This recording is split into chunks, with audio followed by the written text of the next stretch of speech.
In this video, I'll show you how to share screen on Discord Mobile. It's going to be a full guide video. Make sure what I'm going to show you in this video. Open up your Discord.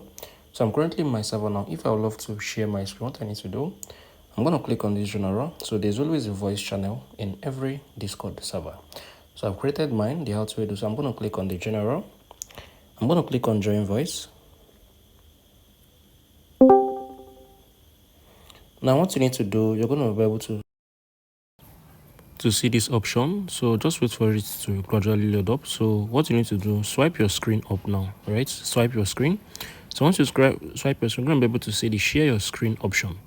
So from this option, you can be able to come on here and share your screen here on Discord if you're using your mobile. So just what you need to just click on that share your screen.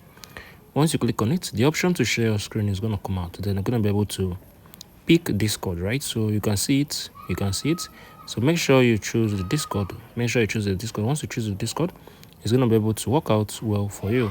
So and also make sure your volume is currently turned on for this to be able to work out well for you. So if you found this video helpful, please share your thoughts below in the comment section. Thank you all for watching. I'll see you in the next video.